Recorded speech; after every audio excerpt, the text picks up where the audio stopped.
मैं पिछले दिन दीमापुर स्टेशन पे उतरा तो वो नागालैंड के भाई खड़े थे। मैंने उनसे चर्चा किया कि मैं एक नेशनल इंटीग्रेशन कैंप मणिपुर जा रहा था। तो उन्होंने हमको पूछा कि युवा कमिटी ऑफ इंडिया।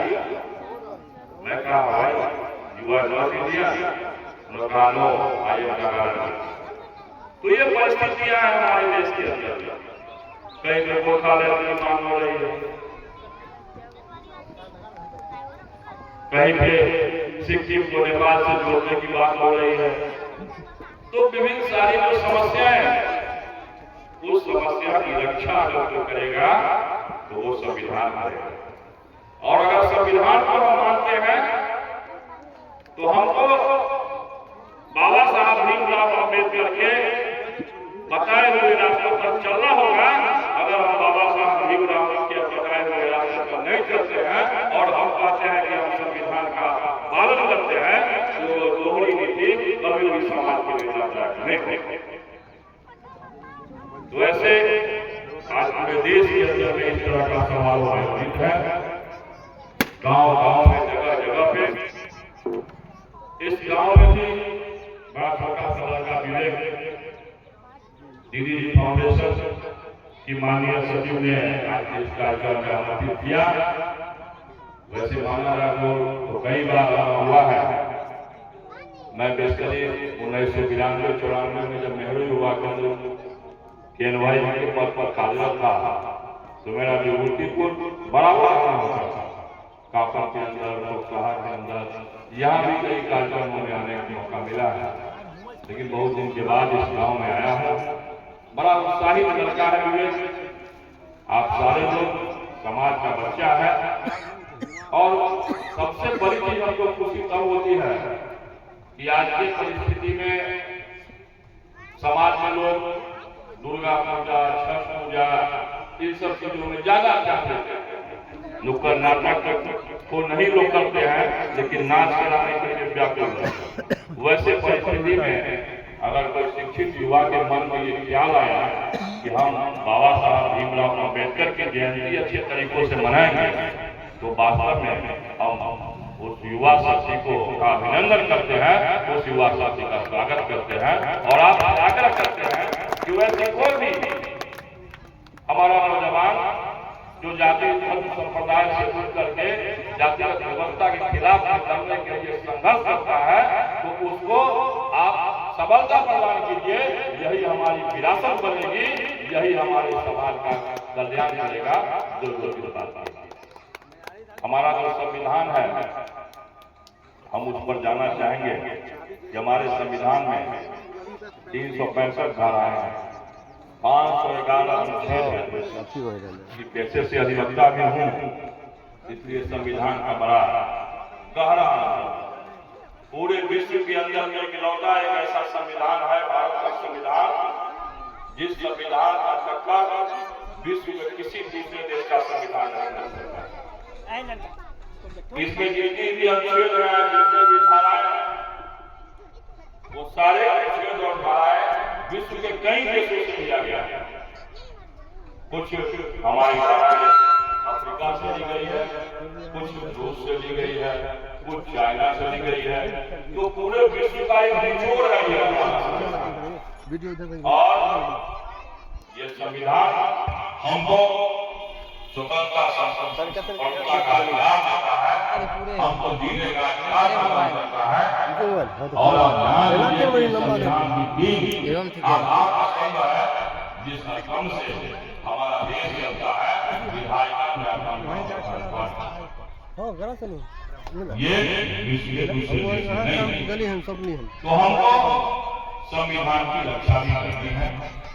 और इस संविधान के साथ साथ हमको जो मास्टर साहब ने जिसको उद्धृत किया कि किस तरह से छुआछूत की भावना हमारे अंदर में थी। मैं आपको बताऊं कि मैं 2013 में मधुबनी गया था। वहां बिहार शिक्षा परियोजना का एक स्कूल हमारे ऑर्गेनाइजेशन को मिला था, 20 लाख का प्रोजेक्ट था। और उसमें 100 लड़कियों को निःशुल्क शिक्षा देकर के, आवासीय शिक्षा देकर के उनको 5वें के लायक बनाया। तो मैंने वहां पर परास में जाकर के स्कूल खोला था। और एक दिन मैं जब छत पर खड़ा था तो मैंने देखा कि 2 कास्ट की 10-20 लड़कियां शुगर चला रही हैं। और आप जान लीजिए कि मेरी 2-3 दिन उस पर नजर गई। तो मैंने उनको बुलाया, उनके गार्जियन को कहा कि भाई ये बच्ची जो शुगर चला रही है, इसको अगर अध्ययन से जोड़ा जाए तो क्या बुरा है।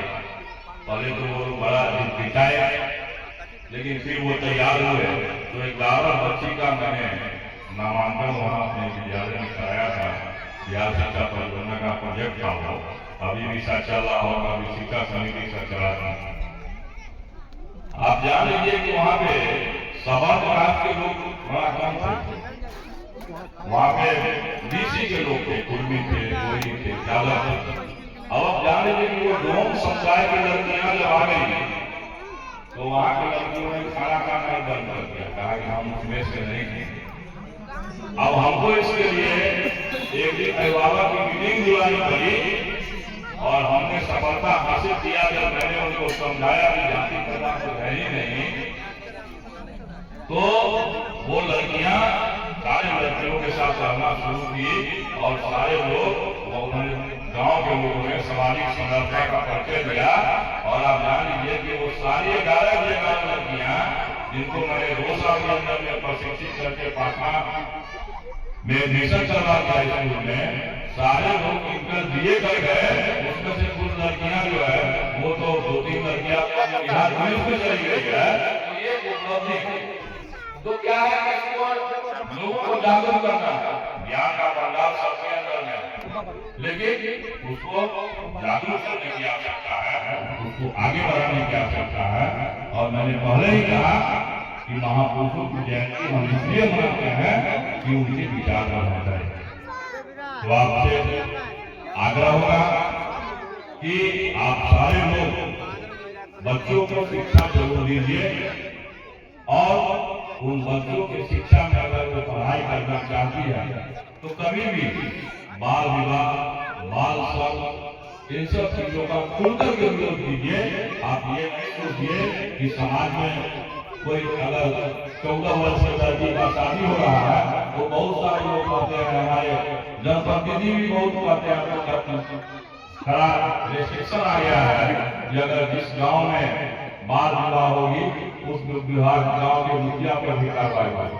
तो ये सरकार की योजना है। तो बच्चों को पढ़ाइए, महिलाओं को आगे बढ़ाइए। निश्चित रूप से समाज में एक विकास की धारा चल चुकी है।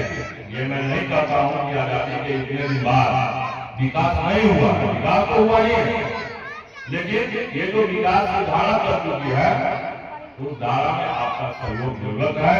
और इसका सहयोग ये जरूरत है कि दम जम करके यदि कहीं पर अत्याचार होता है तो उस अत्याचार का विरोध करना सीखिए। अगर आप ये कहते हैं कि नहीं मामला को रफा दफा कर दो तो निश्चित रूप से आने वाले भविष्य के समाज के अंदर में वो अत्याचार बढ़ते रहेगा। और जिस तरह से मंत्री साहब बता रहे थे कि पानी पीने की मामला को लेकर के लड़का और बच्चा शर्मिंदा होता होगा, उस तरह से कहीं न कहीं से फिर होती रहेगा।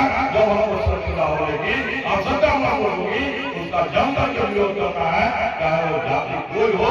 आप सिर्फ ये देखिए कि जहाँ पर दलितों और श्रोतों के हितों की रक्षा पर कोई प्रश्न लगता है, उस प्रश्न को हम नहीं लगे देंगे। अगर हमारा प्रश्न की वो सारी रेखाएं समाप्त होती है तो भीमराव अम्बेडकर को सच्ची श्रद्धांजलि होगी, उनको उनकी आत्मा को सच्ची शांति होगी और उनको लगेगा कि मैंने जो संविधान लिखा उस संविधान का पालन हमारे धर्म का लोग, हमारे जात का लोग, जात कुछ होता नहीं है, जात एक धारणाएं होती है। आज सारे लोग, सारे जाति के लोग इनकी पूजा करते हैं, सारे जाति के लोग स्वामी विवेकानंद की पूजा करते हैं, सारी जाति के लोग भगत सिंह को मानते हैं। जबकि देश के अंदर बड़ा कम समुदाय कम है, पंजाब है, हरियाणा है, सिख लोग हैं, लेकिन वहां पर जाति प्रभाव नहीं होता। तो ऐसे परिस्थितियों में आपको आगे बढ़ना होगा। चलिए, मैं समझता हूँ कि बहुत लंबा समय में ले लिया। पुनः एक बार आप तमाम लोगों को बाबा साहब भीमराव जी के जयंती के अवसर पर अपनी शुभकामना पेश करता हूँ।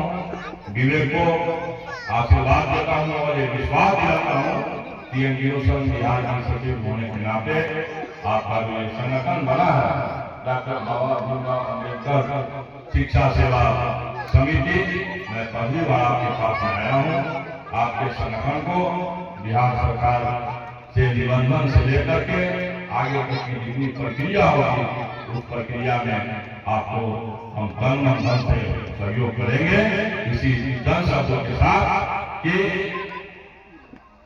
मिलो हो फासले, हारो मत हौसले, कुछ कर गुजरने के लिए मौसम नहीं मन चाहिए। बहुत बहुत धन्यवाद। आपने बड़ा गौर से मेरी बातों को सुना है, इसलिए आप तमाम जो यहाँ मानव की जनता है उनको प्रणाम करता हूँ, उनका अभिनंदन करता हूँ। जय हिंद, जय भारत, जय